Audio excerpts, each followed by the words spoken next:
No vídeo de hoje do canal do Nicola, quero te contar o prejuízo enorme que a Globo teve com a treta envolvendo Flamengo, STJD, CBF e Palmeiras, tudo por causa da partida desse domingo. Tem informação importante sobre PP, o empresário dele está em Porto Alegre negociando a saída do jogador com o Porto de Portugal. E para fechar, um detalhezinho importante envolvendo o Corinthians, que vai precisar abrir mão de um estrangeiro para colocar os demais em campo.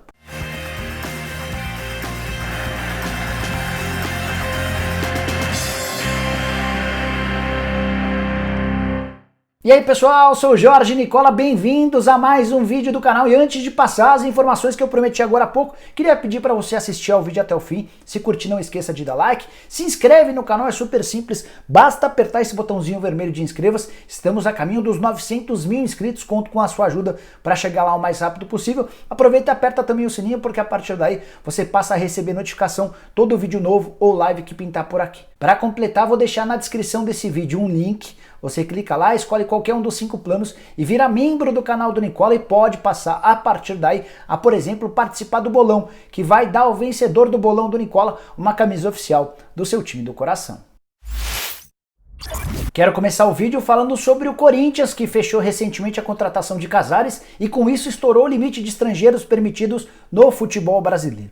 Não sei se você sabe, mas o regulamento, por exemplo, do Campeonato Brasileiro impede que um clube tenha mais do que 5 atletas relacionados por partida se esses atletas forem estrangeiros. Com a chegada do Casares, o Corinthians passou a ter 6 jogadores gringos. São eles o Bruno Mendes, zagueiro uruguaio, o Cantillo, volante colombiano, o Casares, meia equatoriano, o Otero, meia venezuelano, tem também o Arauz, mais um meia chileno e para fechar o Bocelli, atacante argentino. São 6 jogadores. A partir de agora, o Coelho ou um futuro técnico do Corinthians, caso o Coelho não fique por muito tempo, vai ter sempre de abrir mão de um dos estrangeiros para poder relacionar os outros 5. E aí independe se o cara vai jogar, se o cara vai ser reserva, você só pode relacionar para cada partida 5 jogadores estrangeiros. Na teoria sobraria para o Bruno Mendes, é o zagueiro que vem sendo menos aproveitado entre todos esses nomes de gringos que eu citei. O único problema é que ele, nesse momento, é o único reserva de ofício para a zaga. O Coelho tem escalado o Avelar e o Gil como titulares. Se quiser ter um zagueiro de ofício no banco de reservas, vai precisar contar com o Bruno Mendes. O Cantillo perdeu a condição de titular, não tem jogado mais com tanta frequência, mas segue com bastante moral no elenco. Não sei se vai ser ele o descartado a cada uma das partidas. O Otero acabou de chegar, mas já se tornou uma peça importantíssima. O Casares foi contratado, não a peso de ouro, ele chegou praticamente de graça, mas com bastante expectativa. Não acho que o Casares vai ser preterido, pelo menos nesses primeiros momentos. O Bocelli voltou de contusão e está à disposição, é o centroavante reserva para o Jô.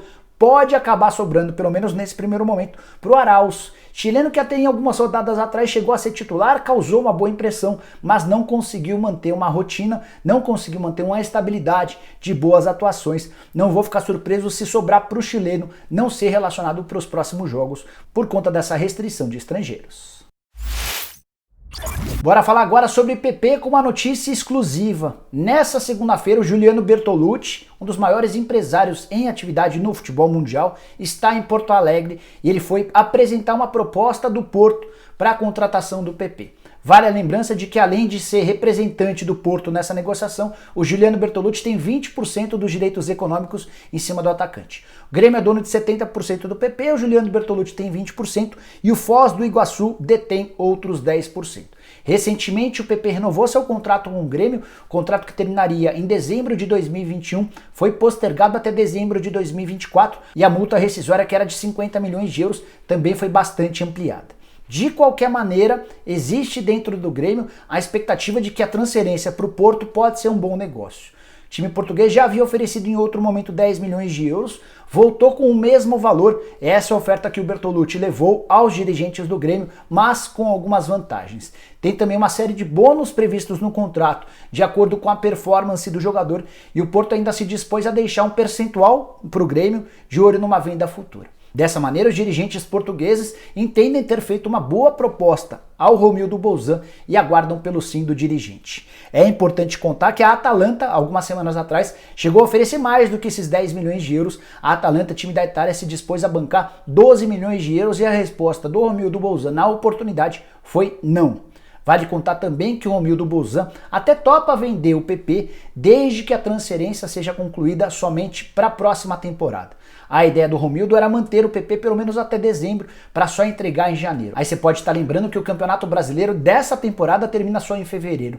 O Grêmio dificilmente vai conseguir manter o PP até fevereiro, porque a partir daí ele só entregaria o jogador em julho do ano que vem, no fim dessa atual temporada. A ideia do Grêmio é segurá-lo pelo menos até dezembro para que ele ajude o time no Campeonato Brasileiro e também na Libertadores da América, ainda que fique de fora das fases finais.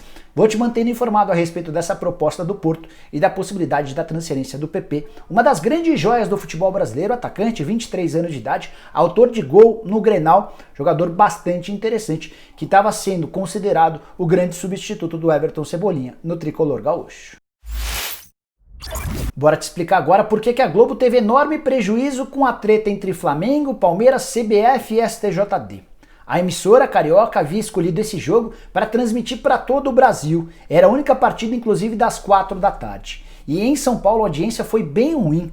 Ela teve entre 18 e 19 pontos de média, bem pior, por exemplo, do que a partida da semana passada entre Grêmio e Palmeiras e pior até do que a partida entre Fluminense e Corinthians 2 semanas atrás. E a expectativa de Palmeiras e Flamengo era de recorde de audiência no atual Campeonato Brasileiro. Esse recorde em São Paulo é do jogo entre Grêmio e Palmeiras da semana passada, quando obteve 22 pontos de audiência. Foram 22 pontos na semana passada, 20 pontos para Fluminense e Corinthians 2 semanas atrás, e esses 18 a 19 pontos, a média variando entre 18 e 19 pontos do Flamengo e Palmeiras. Por que a audiência foi tão baixa? Porque muita gente ligou a televisão por volta das 4 da tarde, 3h50, 3h55, e se deparou com um filme. Não havia convicção da Globo, nem da CBF, nem de ninguém de que a partida seria disputada. A confirmação se deu a 5 minutos do horário previsto para o jogo de 4 da tarde. Esse confronto entre Palmeiras e Flamengo ainda foi adiado por alguns minutos, porque o Flamengo chegou muito em cima da hora no Allianz Parque, só entrou em campo por volta das 4h17 e a bola só começou a rolar às 4h22, com 22 minutos de atraso, o que certamente vai render uma punição ao Flamengo. Bom, por conta de todo esse contexto, muita gente acabou desistindo de assistir ao jogo, alguns nem se tocaram que um pouco mais tarde a bola, enfim, acabou rolando e essa audiência bem baixa. Os picos de audiência dessa partida ficaram em 22 pontos, mas a média não conseguiu ultrapassar os 19 pontos. De qualquer maneira, mesmo tendo uma audiência inferior à dos últimos domingos, a Globo ainda conseguiu ficar à frente dos seus rivais. O SBT e a Record tiveram média de 6 pontos durante a bola rolando na Globo. Já a Band, que transmitiu o Campeonato Brasileiro Feminino, fez apenas 1 ponto de audiência durante a transmissão desse jogo do Campeonato Brasileiro Feminino. Para completar, queria te contar que o Palmeiras não vence o Flamengo há 5 partidas, são 3 empates e 2 derrotas, nessas 2 derrotas, inclusive, demissões de técnicos do Palmeiras, o Mano e o Felipão. O Vanderlei Luxemburgo não caiu, mas começou a balançar, como eu te contei nesse vídeo que eu gravei na manhã dessa segunda-feira. Para finalizar, quero te contar que o empate 1-1 entre Palmeiras e Flamengo, o Palmeiras com o time completo e o Flamengo com vários garotos do time de júniors, esse empate 1-1 representou ou aumentou a invencibilidade do Palmeiras para 18 partidas. Mas são 18 partidas com vários empates. Por exemplo, os últimos 5 jogos no Allianz Parque, todos terminaram com empate. E o Palmeiras tem só 46% de aproveitamento como mandante no Campeonato Brasileiro. Algo bastante ruim, um índice longe daquele time que quer brigar por título. Bom, pessoal, essas as informações que eu queria dividir com vocês no vídeo de hoje do canal do Nicola. Espero que vocês tenham curtido o vídeo e deixem um like por aqui. Quem ainda não se inscreveu no canal do Nicola vai resolver esse problema agora mesmo. Só apertar esse botãozinho vermelho de inscreva-se. Aproveita e aperta o sininho para passar a receber notificações toda vez que eu fizer vídeo novo ou live. Para completar, queria lembrar que você pode e deve virar membro do canal do Nicola para receber e ter uma série de vantagens, como, por exemplo, receber informações via WhatsApp em primeira mão. Essa informação sobre a presença do Juliano Bertolucci em Porto Alegre para tentar negociar a ida do PP para o Porto, o pessoal das categorias Bola de Ouro e Lenda Mundial aqui do canal ficou sabendo em primeiro lugar. Beleza? Abraço, tchau, tchau!